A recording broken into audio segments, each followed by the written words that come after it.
Loyola University basketball coach Sheryl Swoopes, she's under investigation, accused of mistreating players. One of them is speaking out this morning, telling us why she wanted to transfer. ABC's Lindsay Davis is here with the details. Good morning, Lindsay. Good morning, Lara. Sheryl Swoopes was the first woman to ever sign with the WNBA. But this morning, the college coach is not only under fire, but under investigation after reports that the majority of her roster has decided to leave. They let Sheryl Swoopes go. It wasn't just about replacing her, but about removing her entirely. Why? Because of Caitlin Clark. There's a lot of other shit going on that players are like, this ain't where I want to be. Over there? Yeah. Yeah.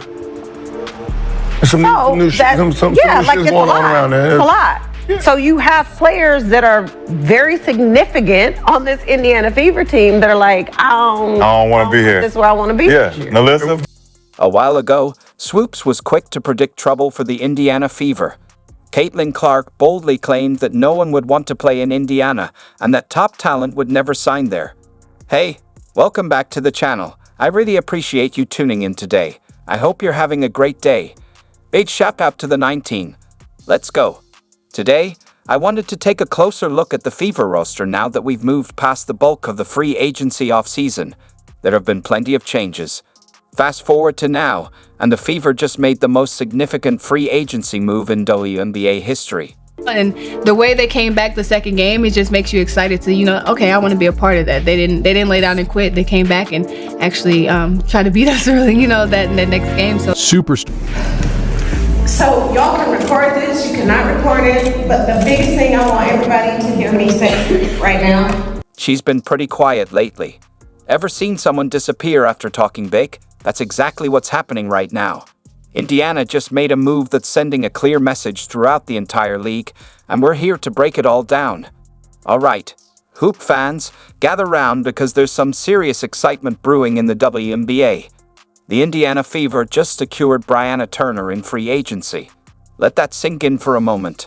But before we get into all the details, take a quick second to like this video and subscribe to the channel.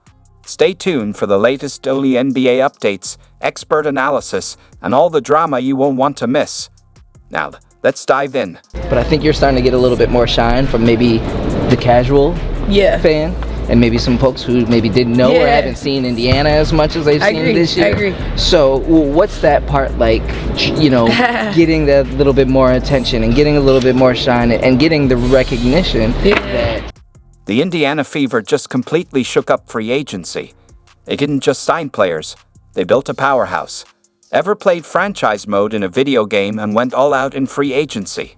That's exactly what Indiana just did.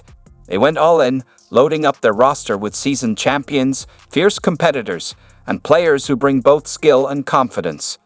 This wasn't a quiet offseason, it was a calculated takeover.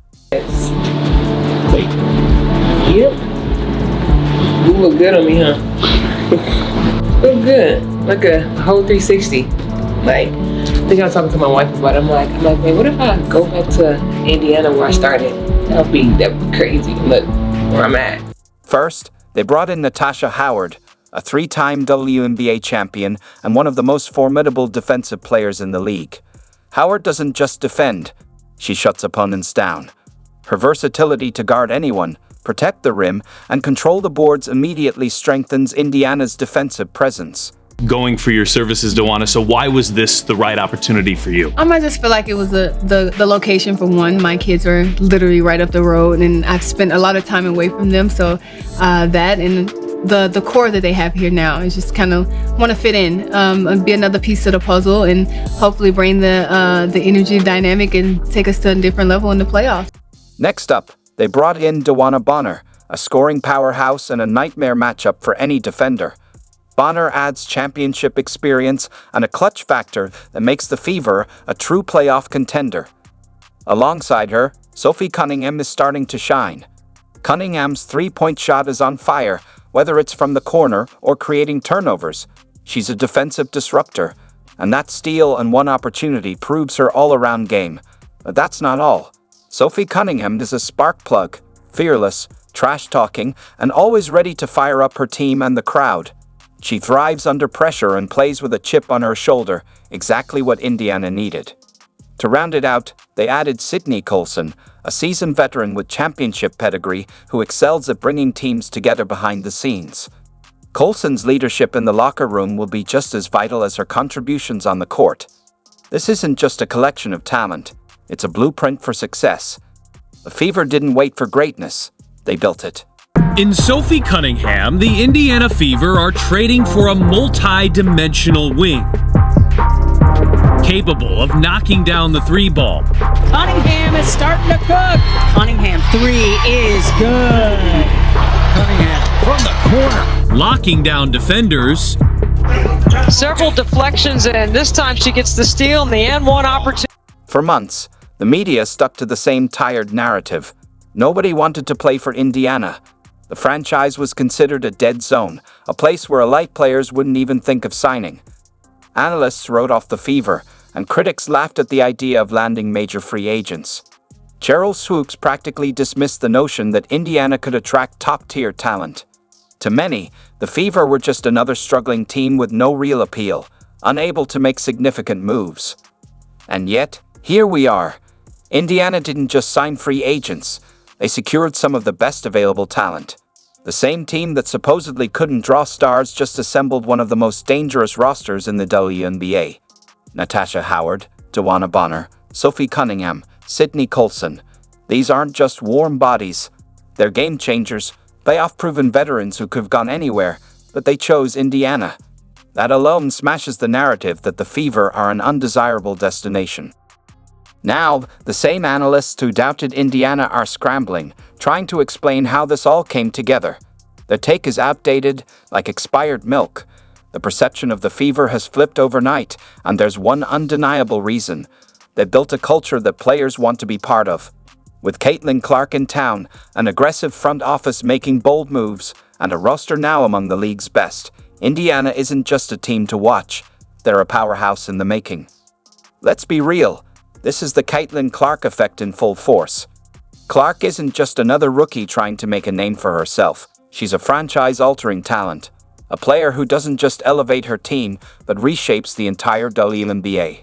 The Indiana Fever, a team that had been struggling for years, is now one of the most talked-about teams in the league. And it's no coincidence. Clark's arrival has turned the franchise into a destination. One that's not just worth watching, but one that players now want to join.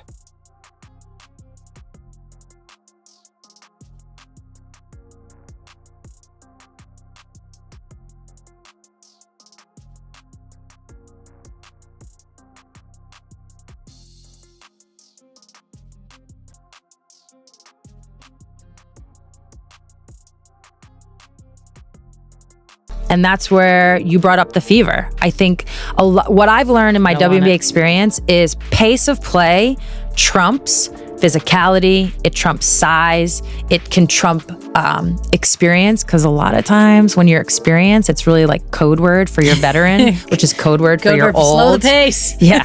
So I feel like I know that's why you guys were so good for those in years. 2018 and 2020, the years we won, that was our whole mantra, was pace, pace, pace, pace, pace. And what I see in Caitlin. Pace, unable to hit. Bree Jones, another O board for Connecticut. Better look for Mabry. Off the mark. Oh, it's a triple-double for Caitlin. What a reaction by Kelsey.